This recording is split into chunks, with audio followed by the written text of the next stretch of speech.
Causons couture. Let's chat about sewing, a creative podcast to talk about our handmade wardrobes and to discover the sewing community with interviews with its personalities, entrepreneurs, and actors who inspire us. Hello everyone, I'm Mathilde, creator of this podcast and founder of Atelier Sherwood. I support women who would like to appreciate their wardrobes, who want to be sure of their clothing choices, who want to feel comfortable with their image, and who want to find their superwoman colors and clothes. Do you want to feel confident in yourself and express to the world who you are? You want to know more, whether you practice sewing or not? I invite you to book a free, non-obligation discovery call to define your needs together, so that you can discover my way of working and to see if you would like me to accompany you. See you soon and enjoy listening to this episode. So, to all listeners here today, I am so proud to have you, ELisalex, with us. Could you introduce yourself, please? Yes. Hi. Thank you so much for having me. I am ELisalex and I'm the co-founder of By Hand London. We make PDF sewing patterns and I am about to release my first book, which is all about self-drafting patterns, kind of cutting out the middleman, which is me. So we'll see how that goes.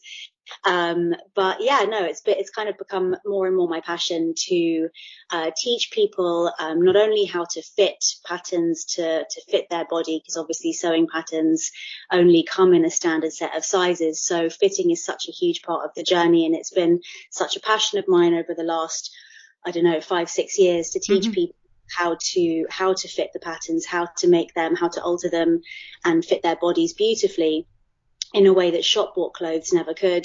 And with my new book and with some of our new patterns that we're putting out, I've been wanting to teach people actually how to draft patterns, simple patterns, but to their own measurements from the very beginning, so that we don't even need a pattern. So that's me. That's what I do. And it's really great to be here with you. Thank you. So you're having By Hand London from 2012, like for more than 10 years now. How was the journey in short? A roller coaster. Yeah, I know, it's why I asked you. Yeah, it's been 11 years now, and it's been lots and lots of ups and downs, which has been amazing, and it's taught me so much, and I wouldn't have it any other way. I think that the main thing is when I started By Hand London, my son was, so if it was 2012, my son would have been 4 years old. And I've, it's always been really important to me that my business has been able to exist alongside my family. Yes. And so for that reason, obviously as children get older and circumstances change, and then my old business partner, Charlotte, she had kids. So it's been really important that the business has been able to adapt to our lives as well.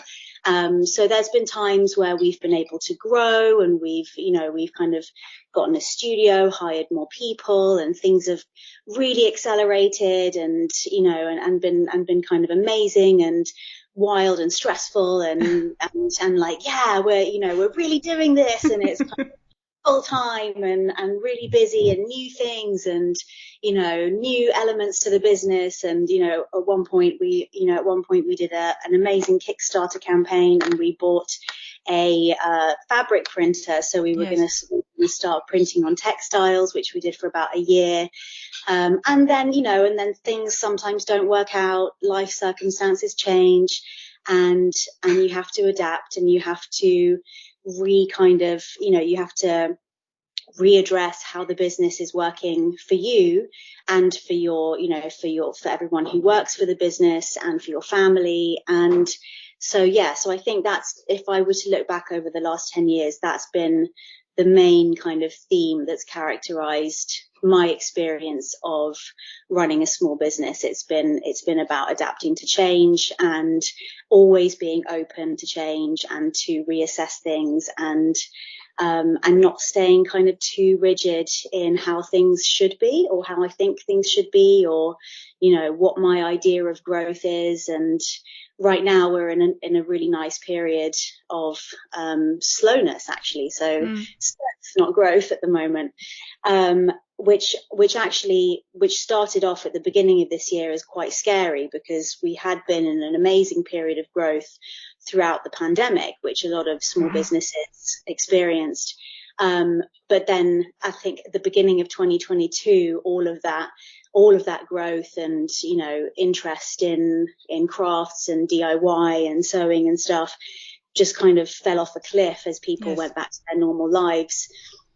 And obviously responded to the, you know, the kind of cost of living crisis too. So everything just kind of suddenly dramatically felt very scary at the beginning of the kind of middle point of 2022. And then at the beginning of this year, it was about, oh wow, this is sustained. This is continuing. It's not going back to, you know, kind of pandemic booming times. So we have to respond. And, you know, and we did what we needed to do. We left our studio, which we'd actually been evicted out of. But, you know, we took a whole bunch of different steps to reduce our overheads and to kind of streamline how we worked and make it so that, you know, the business could be more sustainable, and keep going, essentially. You know, that's that we didn't want to stop. So now that kind of initial stressful part of the beginning of this year is over, everything actually now feels really, really nice. And we're all back to working from home. And I would say that my hours are kind of part-time now, which I love, which is great. It means I have more time for my family. And I've just started studying a new course in naturopathy and herbal medicine. So I'm doing both of those alongside each other. So even though things are kind of slower than they were before, and, you know, we're not in a fancy studio, and it's not kind of like this fast paced, you know, life of business and entrepreneurship, it feels right now, this feels like success to me, because it's working for my family and working for me and working for everyone who is involved in the business. So it's been a ride. Yeah, and it's like a phoenix. You're coming back again. But I like it. It's, you have a studio, you have employees, you sell paper patterns and everything, and it's thrilling, and it's like blooming, and everything is great. But at the same time, success could be just part-time, only PDF and different choices. And in fact, adapting is very important, and you show us that it's possible, and making decision is the more important, to follow how you live and what the state of the world is, to continue and adapt, to keep going all the time. Yeah. Thank you. That's really kind of you to say. I really appreciate that. And that's exactly what I hope to do. My definition of success is and has always been very different to the kind of mainstream idea of what success is. And I've never been a workaholic. I've always felt like my business is an equal, it's an equal piece of the pie of life.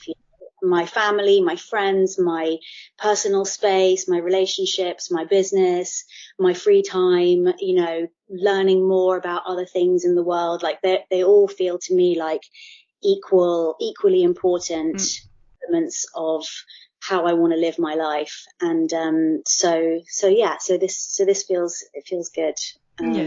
I feel the same. So besides, BHL by Hen London, how did you describe the line or the colors of the fashion you try to inspire? Yeah, definitely. I think the main thing that we have always stayed true to in terms of our style and our aesthetic has been one of being dressed up. And really celebrating fashion in our way. And we've never done basics. We've never done a simple t-shirts or things like that. For me, sewing is really fun, and it's always been something that has given me the freedom to create the clothes that I would love to be able to wear, that I can't afford to buy in the shops, or that they don't even exist in the shops, with fabrics that I love too.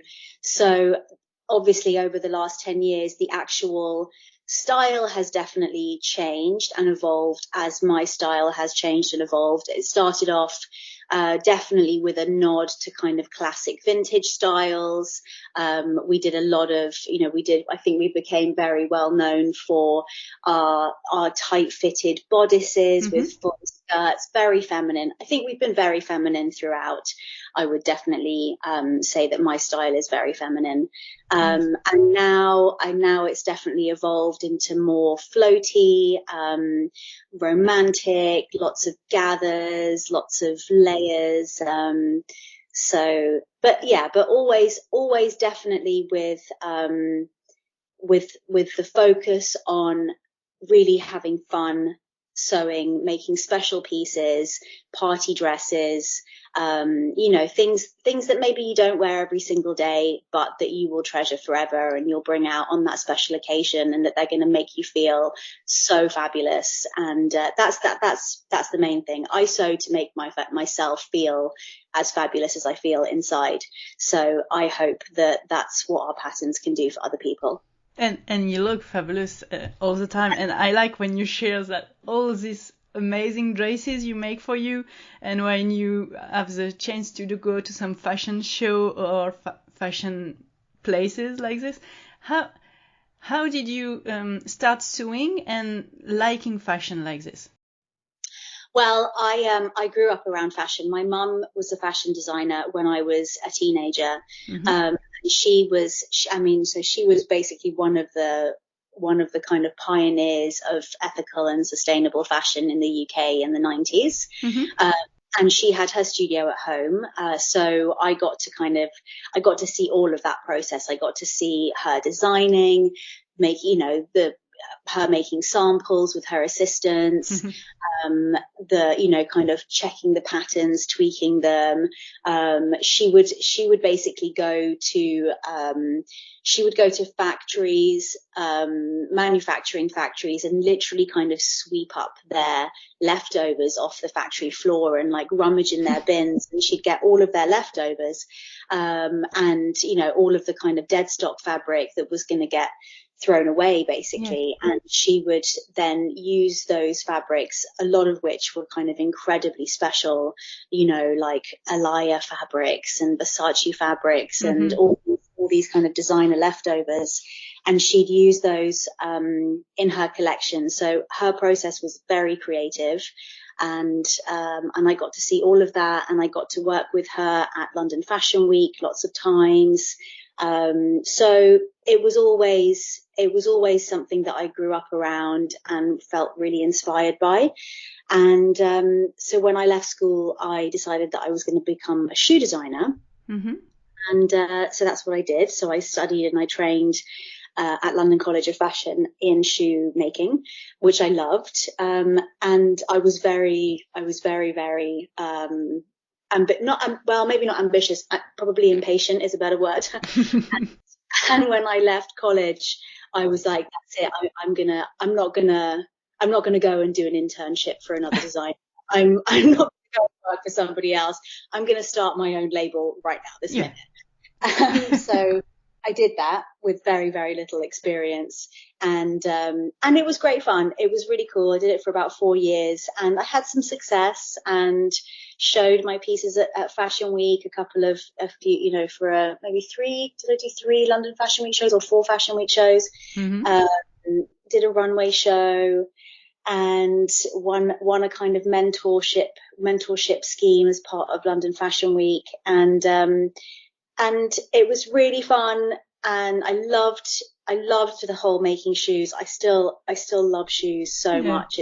It's one of the only things that I actually buy for myself. But I hated the fashion industry. Yeah. I really didn't, it just didn't appeal to me.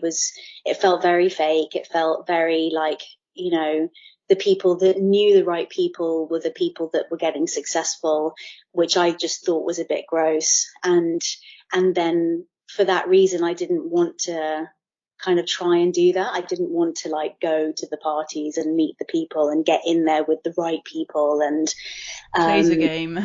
yeah, exactly. I didn't want to play the game. I was a bit rebellious against the game.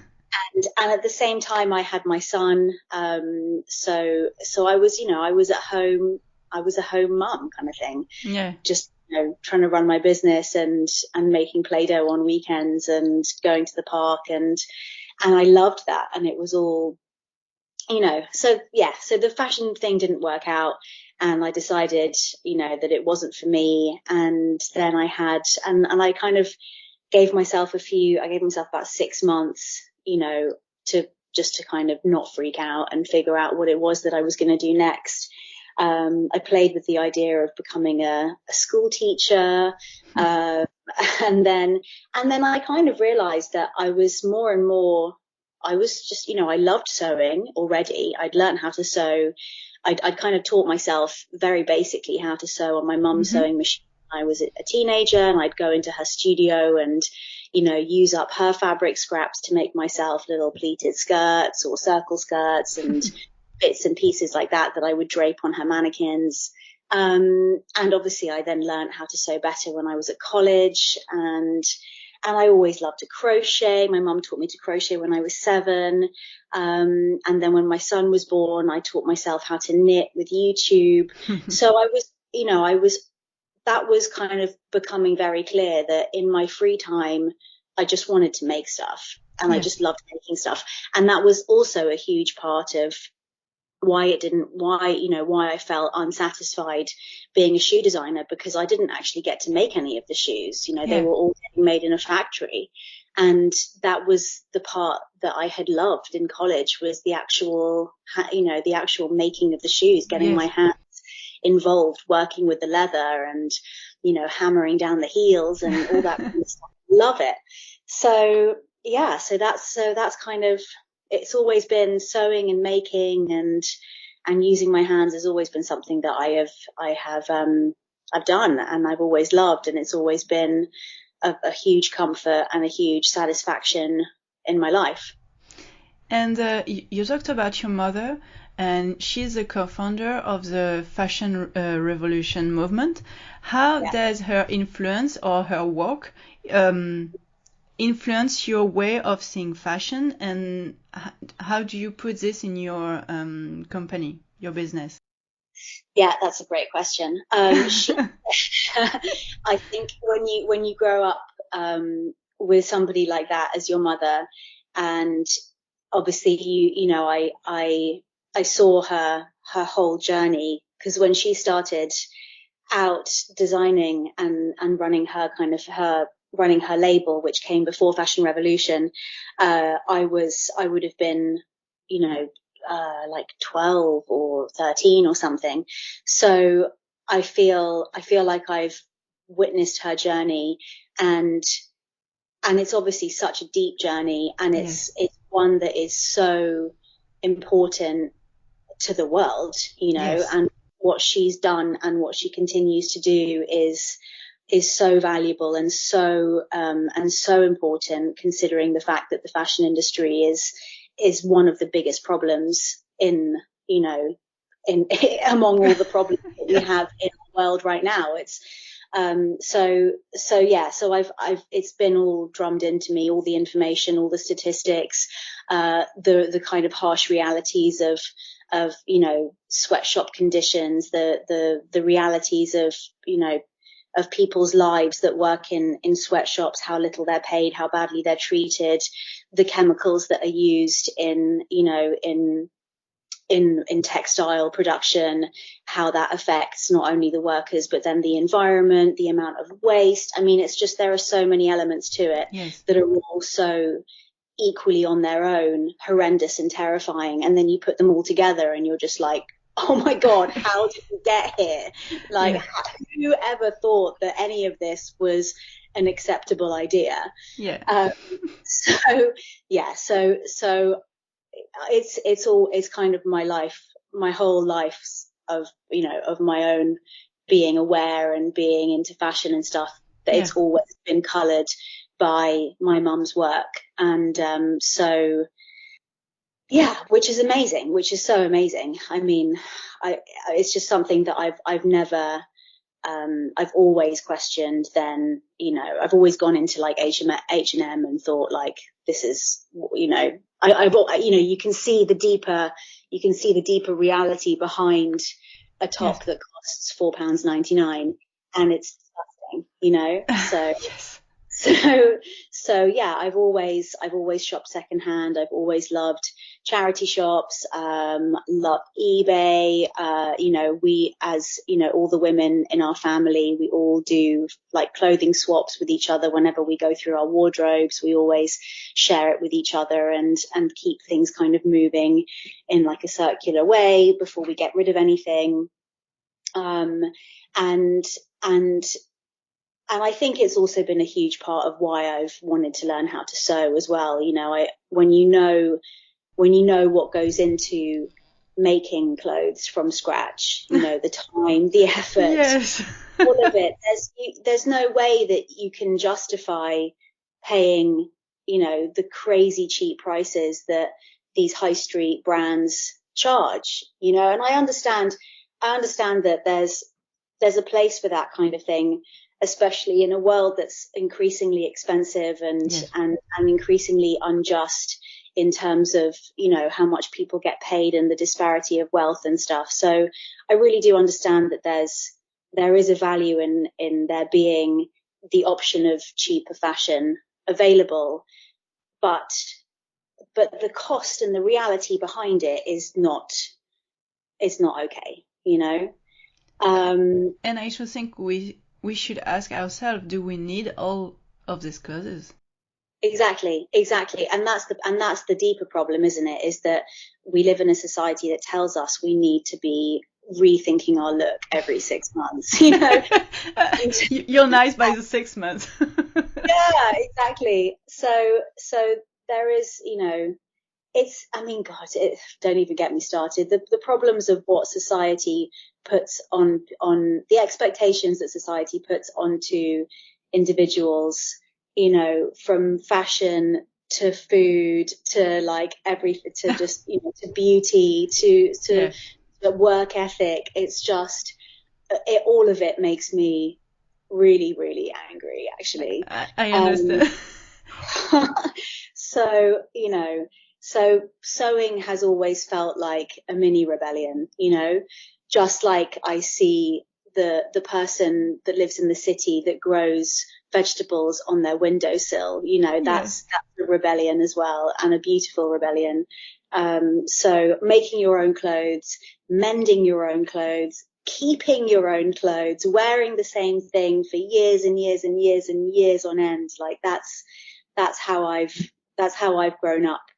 You know, and that's how I feel is how we should be, you know, is how we should be inspiring the next generation to look at fashion, as opposed to disposable stuff and cheap fashion, cheap materials that make your body like absorb toxic chemicals and microplastics and all of that. So, and then in my sewing, that obviously that extends to, because sewing itself is wonderful, and that's amazing to be able to make your own clothes. But then you have to also apply that same level of discernment to your sewing practice, and that's like, what fabrics are you using? You know, are you buying the super cheap polyester?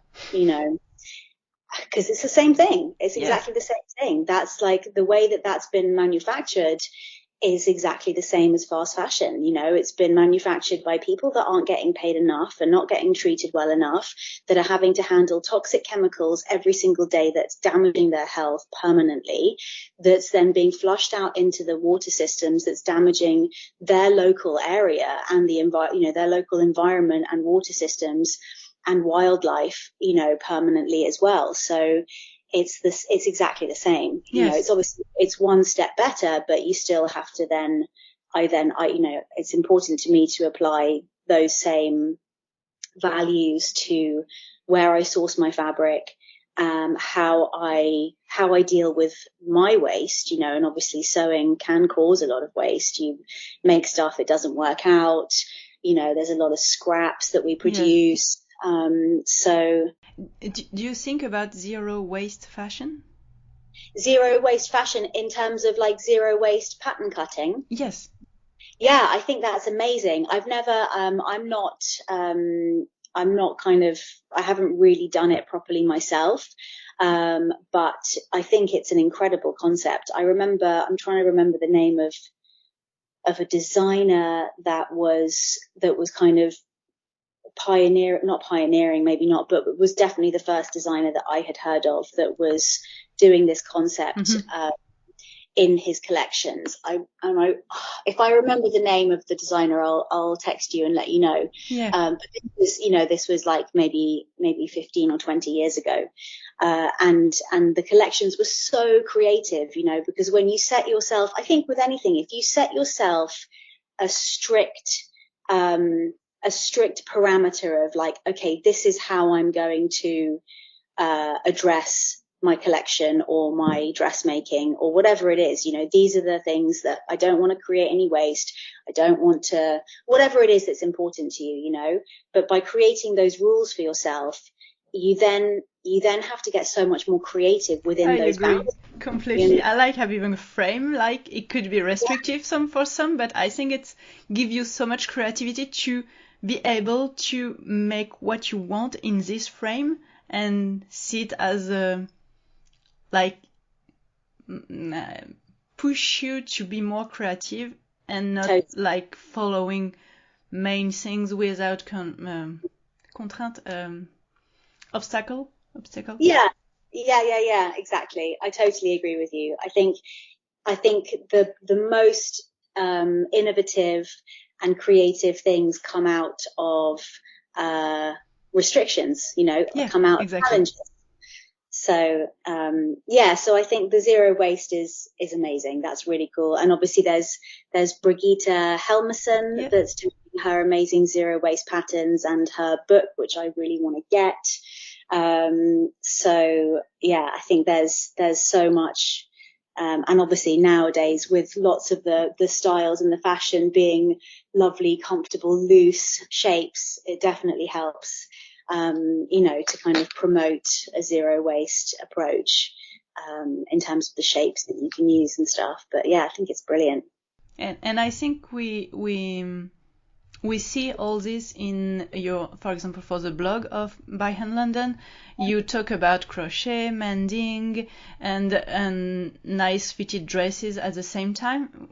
It all appear in what is By Hand London. So I think it shows what are your values, at least. Thank you.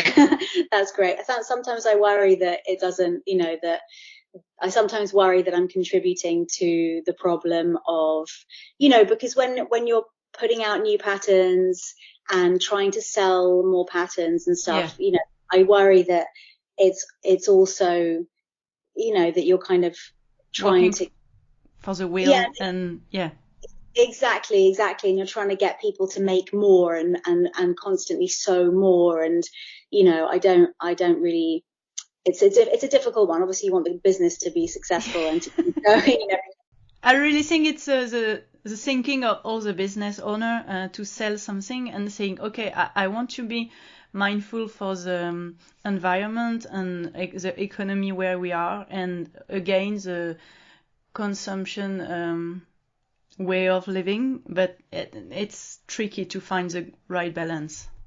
Yeah, exactly. I think it's probably more about trying to get more people in to learn how to sew, to then buy the patterns, as opposed to inspiring all the same people to keep making more. And I think that's why we do, it's why I love pattern hacking so much, and we've always had such a focus on pattern hacking.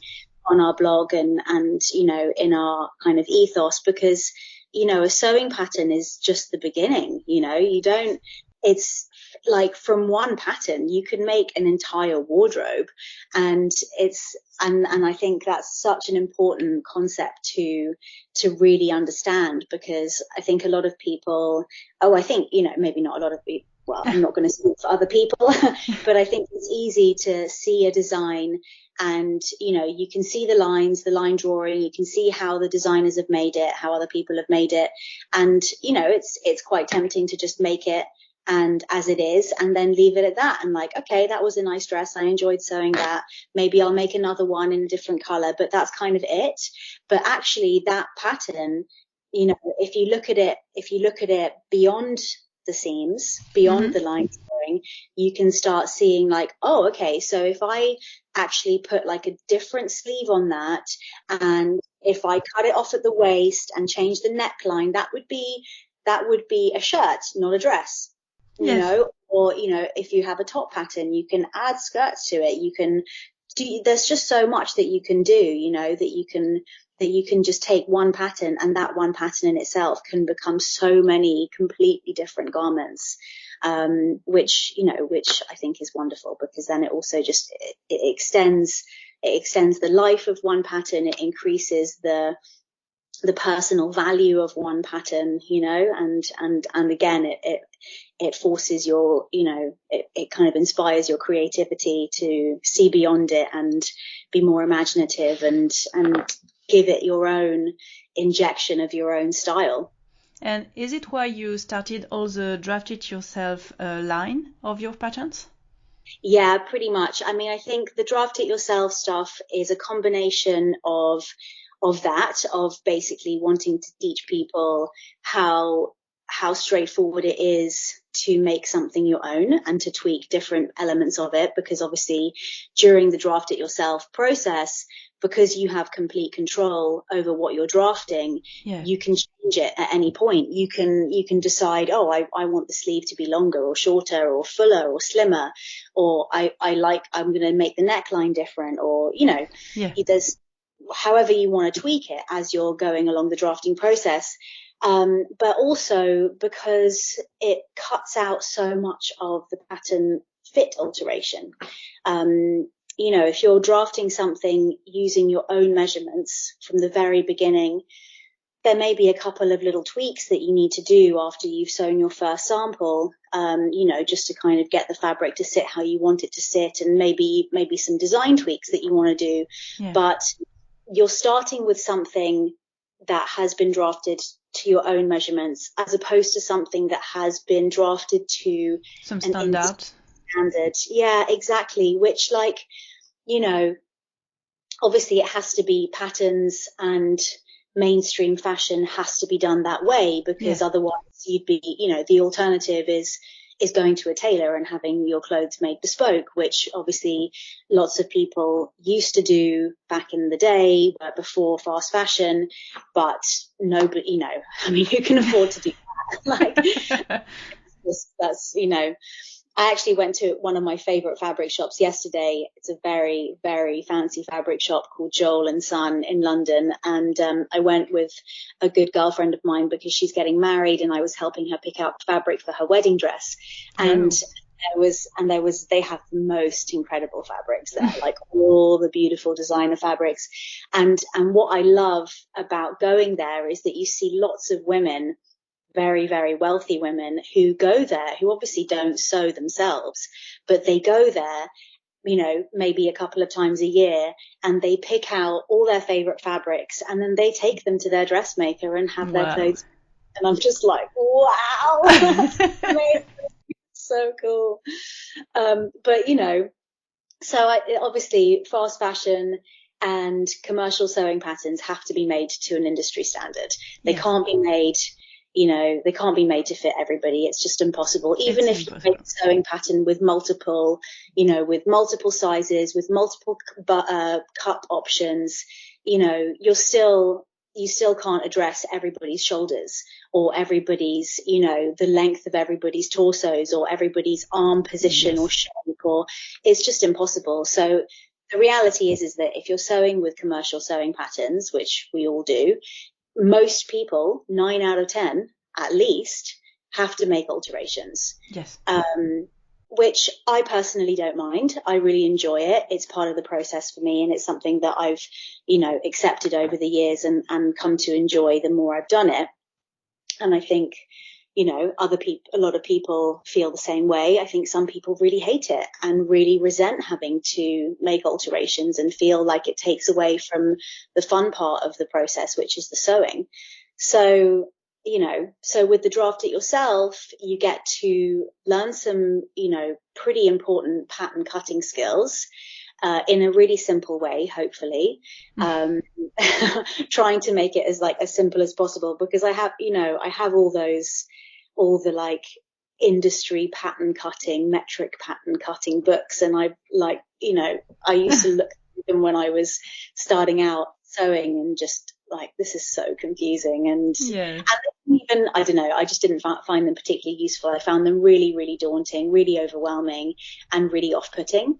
Yeah. So I hope that with the years of experience that I now have, that I'm hoping that I'll be able to teach people how to draft simple patterns in a way that is straightforward and simple and fun and not too complicated. So yeah, that's basically that's it really. It's a combination of wanting to give people the skills and the confidence to be more creative in their pattern cutting, in their sewing, and to be able to do that to their own measurements from the very beginning. And you wanted more, so you made a book. Yeah. Made a book. You had so much ideas. You did. Okay, I'm going to make it. I need to get these all down into a book before I forget them. I mean, I've always wanted to write a book. I think, I'm sure I'm not alone in that. I think a lot of people, it feels like such an achievement. Yeah. And, despite having spoken to friends, pattern designer friends and other creative friends who have written books and who have all unanimously said, oh my God, it's like the most amount of work you do in your life, and financially it's probably not really worth it, but what an achievement. And I totally agree. It was so much work, and it was pretty stressful at times. But I was also really lucky, and I had an amazing publishers, amazing editor, really, really amazing team of people that I was working with. And now that it's all done, I feel very, very proud of it. And I have my copy that I got a month ago, my first copy. It's coming out in November. So I got my advanced copy straight from the printers, and having it on my coffee table in my house, it just feels like, wow, that feels like a real achievement. And to have done it, after 10 years of running the business, it just feels quite poetic. And I'm really glad that I did it now, because I think if I had done it years ago, the concept would have been very different. I probably would have come out with a pattern book, which there are many wonderful pattern books already out there, and that was part of the reason why I didn't want to do just a straightforward pattern book. There are loads of great ones. There are also obstacles that come up with pattern books, like how to actually present the patterns. I think a lot of you have to take into consideration the weight of the book, and you can't have individual patterns separately. They have to kind of be layered over each other. So, which can be an obstacle. So I'm really pleased, and I'm really, I love that it's just a book that you can just dip in and out of, and you can follow the instructions, and you can make something that's completely unique to you, and you can tweak it, and hopefully the images won't date too quickly, so even in years to come, people will still see that it's the lines and the information and the techniques in there is something that you can come back to, for the rest of your life, basically. And could you explain to us what we can find in it? So it's got, so the main body of the book, I suppose, is 16 projects, and they're all draft it yourself projects. And we've got things that are very, very easy for somebody who has never self-drafted before. So we've got some very simple draft it yourself skirts.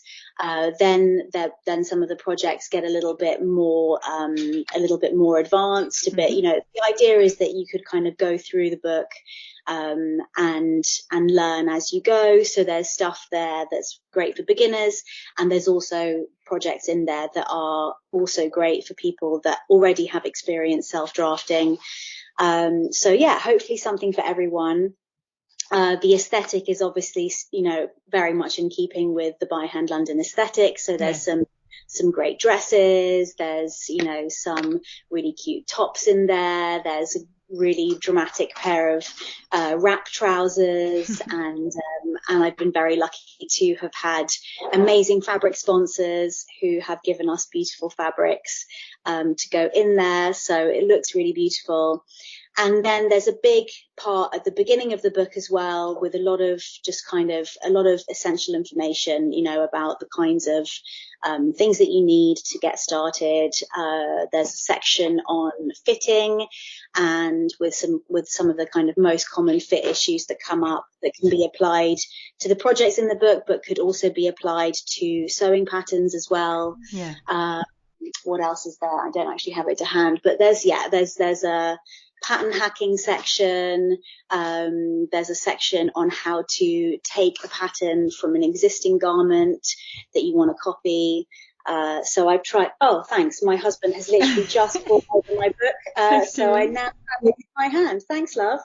There's information about fabrics, or, the different fibers, how to care for your fabric. There's a sewing guide in there with all the kind of basic stuff that you just, that probably a lot of people already know, but there's probably some nice little extra tips in there. How to sew bias binding, my top tips for like beautiful gathered fabric, all that kind of stuff. Yeah, of course, obviously, how and how to draft and cut circle skirts. And all the measurements that you need to take for the draft it yourself. So yeah, there's loads in there actually. It's a lot. when we were going through, and there was more as well, when we were going through the edits, I think at one point my editor was like, yeah, we need to make this, we kind of have like a 200 page limit or something, or 170 page limit. So you're going to need to cut some of this back. So I think if I had been left to my own devices, it would have been twice as thick, the book. So you have enough for another book? Maybe. We'll see. And about the fitting, you are giving classes in real, like with real people. Could you explain to us how it works and how you enjoy this time? Yeah, absolutely. So I've been doing fitting classes, I don't know how long for, maybe the last 5-6 years. And I teach them at the New Craft House in East London. And in the past, it was basically a bodice fitting masterclass. So it was spread over a whole weekend. So students, we'd have kind of maximum 10 students in the class, and we would spend a very intense full weekend learning how to fit 3 different bodices. So we would first go through princess seam bodices, and then darted bodices, and then for some people that would have the time, we'd then do grown on sleeve bodices at the end. And yeah, they've been amazingly successful, and really, really satisfying for me to teach. We've had amazing feedback over the years. I mean, it's been the kind of, I didn't expect it at the beginning at all, but I mean, basically, bye my loves, just saying bye to my husband, sorry. Bye. Everyone buy the book. And so, yeah, I mean, all the classes have been like sold out every single time we list a new class. So it kind of became quite apparent quite early on that this was something that people A, were struggling with, and B, were really hungry to learn about. Yeah. So we did it for years. We carried on doing it. And I had to take a little break, just after. So obviously we stopped the classes during the first lockdown and during, the beginning part of the pandemic and stuff. And then we kind of came back with a bit of a bang and had lots of classes. And then in 2022, I think it was, in 2022, I decided to take a little bit of a break just because I was finding it very, very exhausting. It's 2 days of very, very intense work, not just for me, for the students as well. Yeah. It's a lot of information to take on. I mean, and they're amazing. The classes are incredible. Obviously, people learn so much. They could also end up being quite emotional. You have a class with 8 women, all of whom, have struggled in the past to find clothes that fit their bodies, to sew clothes that make them feel good, and it brings up a lot of stuff for women in general. I know it does for me. Yeah. So, we would have classes where people were, trying, eventually sewing themselves a bodice that actually fit their body beautifully for the first time, and that's a really, really big deal. And it's a really liberating experience. So the classes, they were wonderful, really, really wonderful, very intense. So I took a year off. Or a little bit more than a year, just to kind of take a break. And we are now coming back with a new set of fitting classes, but we've decided to change the format slightly, which I think will be much better, definitely much better for me. And I think it will also be much better for the students too. So instead of doing the class over one intense weekend, we've decided to spread it out and do it over 4 months, 1 week at the beginning of every month for 1 day. That might sound a bit confusing. Hang on. So we're doing it the first Saturday of every month for 4 months. So it's 4 classes separated by a month. So we'll have double the amount of time altogether. So we'll be going through a lot more. We're going to be doing trousers in there as well. Wonderful. I know, it's going to be amazing. And the idea is that, people will, the first day, each day will obviously be intense and there'll be a lot of work, but there'll be time in between the sessions to actually process the information, to practice, to try it out on your own stuff, to get in touch with me if there are any questions that come up.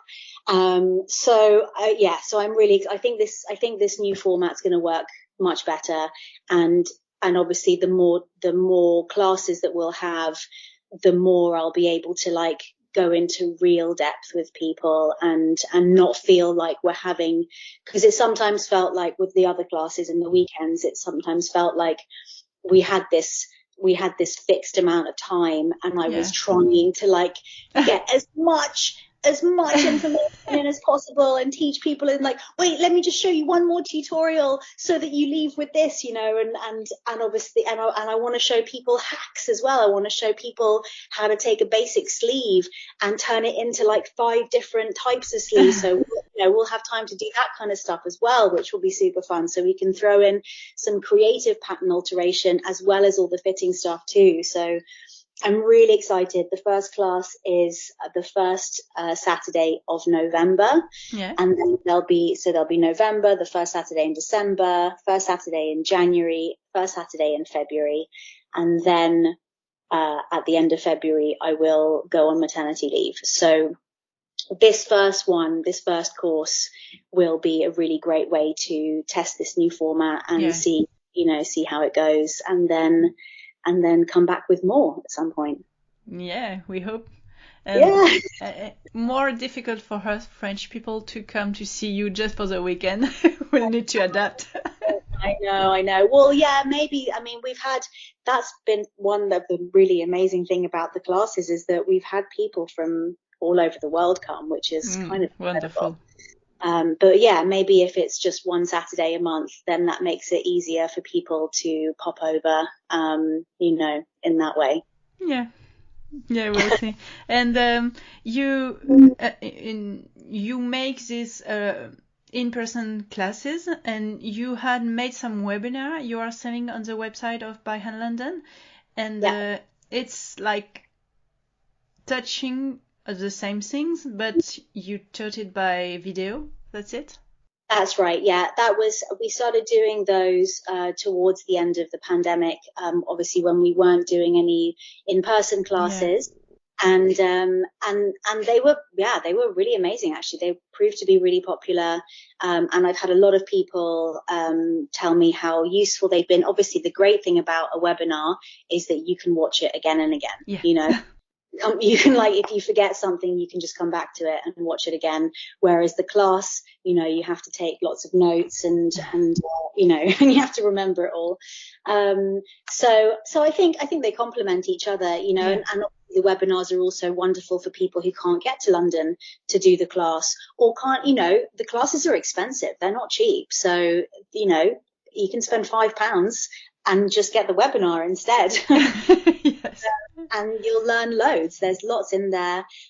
We've done quite a few webinars on different fitting issues, like busts, like full busts and small busts, and, you know, all the kind of common fit issues that come up. We've done one on the kind of crotch and bums, hips, bums and tums.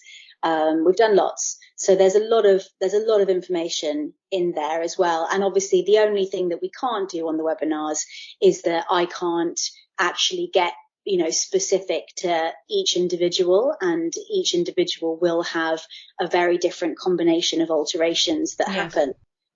So, you know, but that's okay. That's fine. There's still lots of information in there, and I hope that they're taught in a way that is easy and digestible and fun, so people can then kind of go off and start doing their own investigations. And that's really all pattern alteration is, you know. There's no investigation, and it's a constant investigation, because our bodies are constantly changing, our style is constantly changing, so we need to be constantly, you know, readdressing. Adapting. Yeah, totally. And like each pattern is very different as well.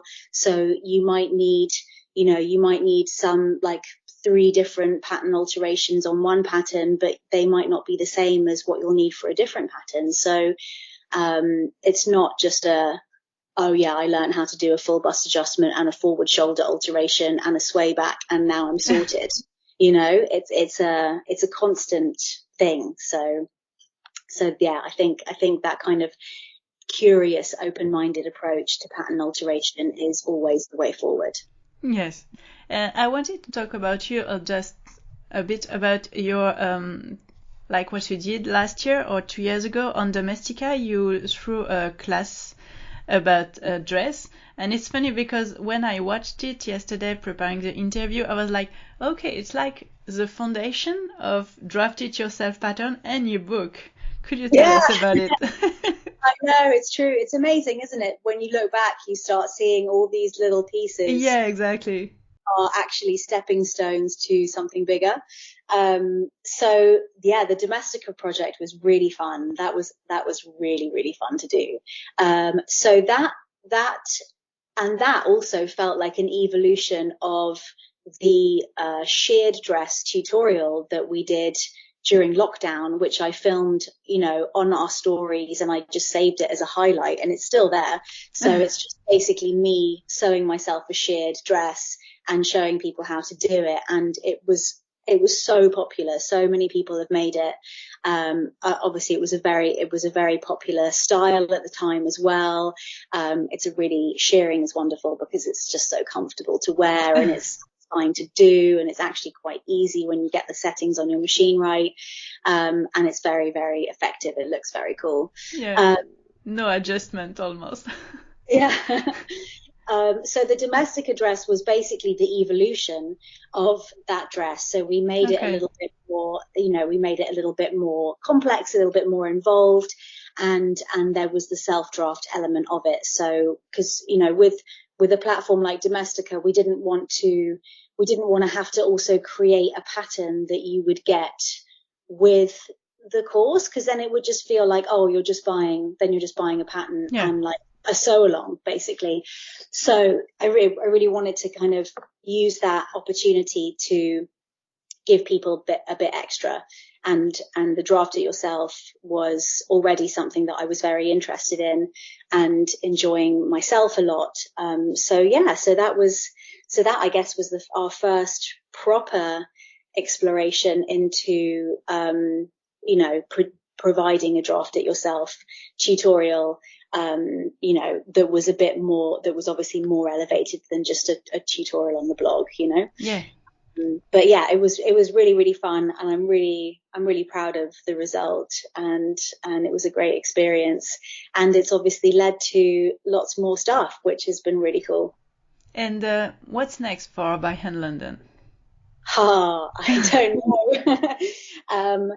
I have no idea. I have absolutely no idea at this point. I think at this point, the main things that I'm excited about are the book being released next month, and hopefully seeing lots of people make versions of the projects from the book. I hope everybody loves it. I'm sure we will. I'm still really nervous because I still no one's really read it yet, so I'm still super nervous about how it's going to be received. So, but also very excited. And we have some more draft it yourself projects that we're working on currently. We also have some traditional patterns that we're working on as well. So look out for those. They'll probably be coming towards the end of this year and next year. And then yeah, I mean, I've got a baby coming at the end of February, early March. Congratulations. Thank you so much. It's very exciting. Yeah. So I'll definitely take a little bit of time off in kind of spring next year. But we've got, like I said, we've got some patterns and some draft it yourself projects that are going to be getting, we're going to get them ready before then. Do you have a Buddies draft it yourself coming? We have so what do we have for the draft itself? We've got, am I going to say too much? We have another bag coming, which I'm really excited about. This one's a little bit more, the last draft it yourself bag we did was very summery and very cute. It was like a tote bag with ruffles around the edges. This next bag that we're doing is much more elegant, much more evening. But again, it's still something that can be made from fabric. It's not like leather work. It's not kind of hardcore bag making. It's still something that you can make to match one of your dresses, for example.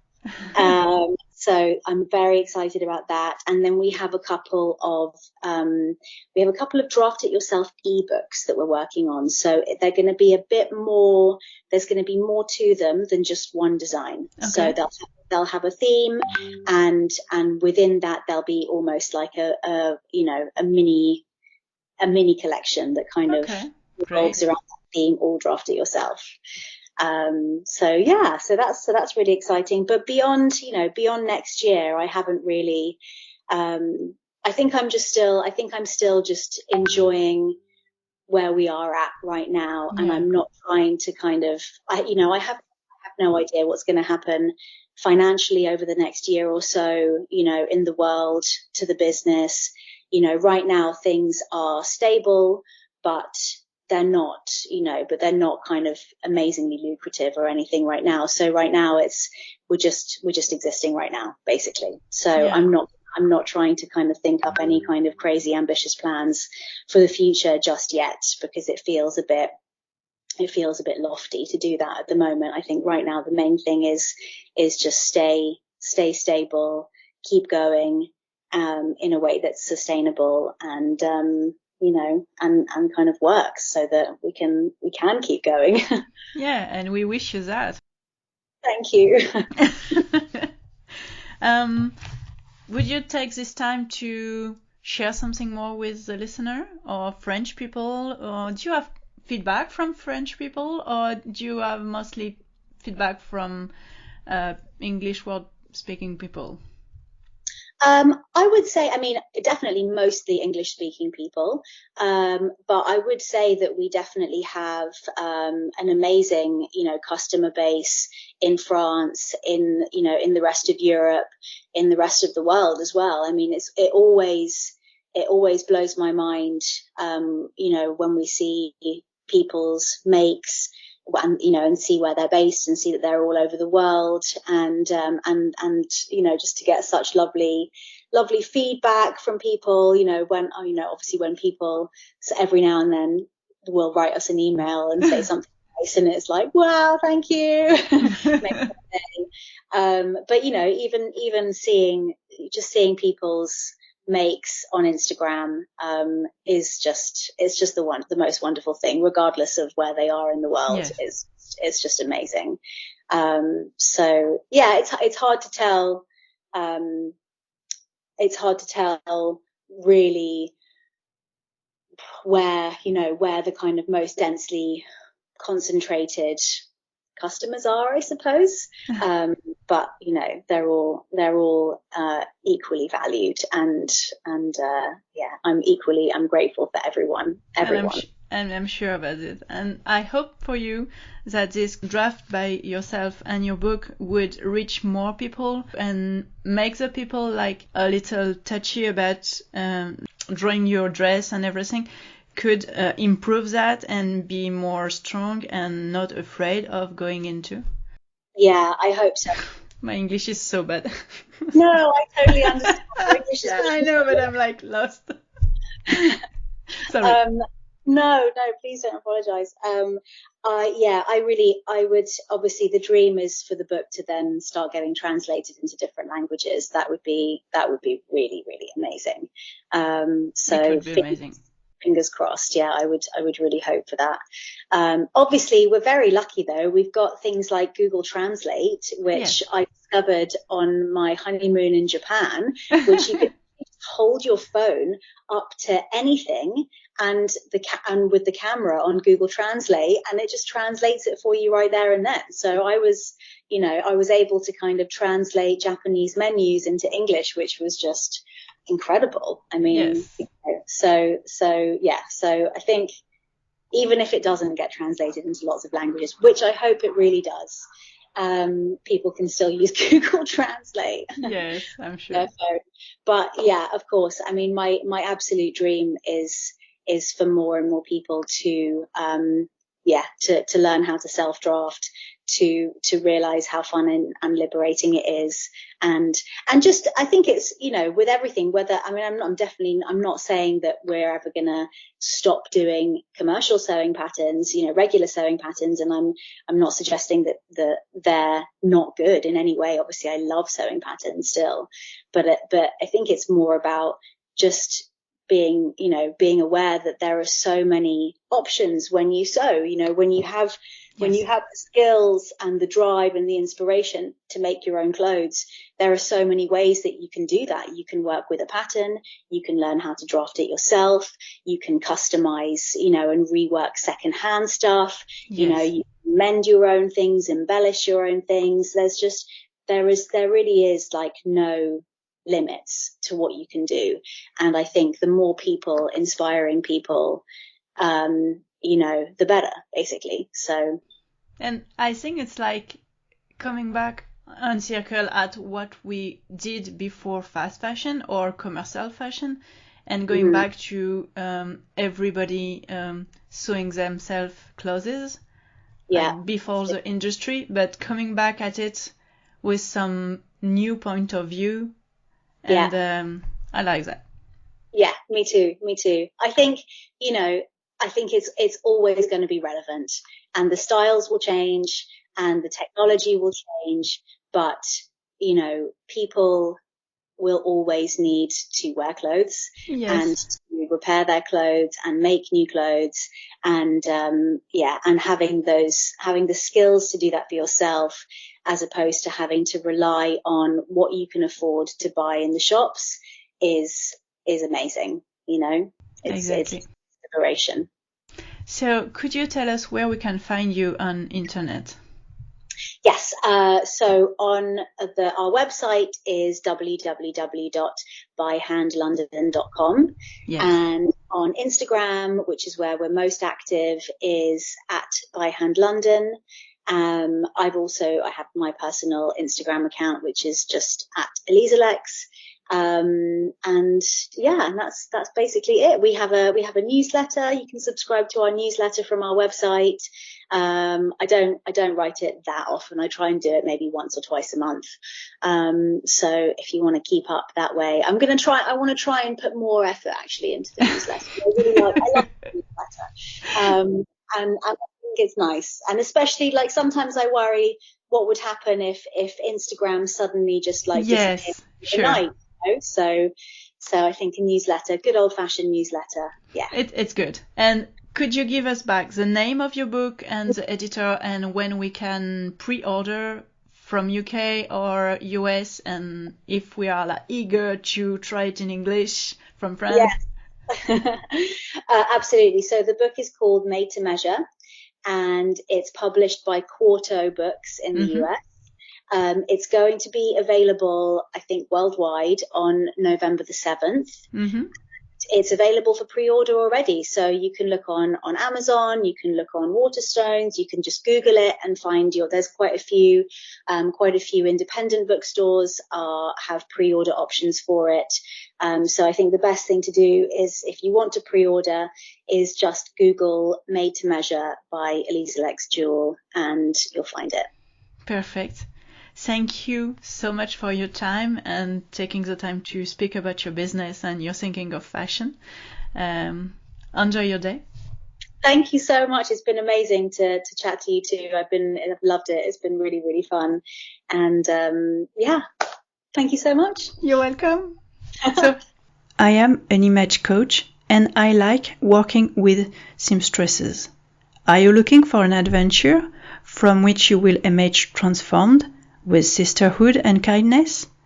I offer group support over 4 weeks to discover your body, find your colors and your style, and above all, feel in harmony with your clothes.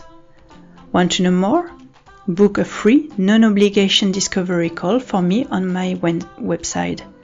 Find me on www.ateliersherwood.fr, Pinterest or Instagram at Atelier Sherwood. It was Causons couture with Mathilde and ELisalex. Thank you very much. See you soon and happy sewing!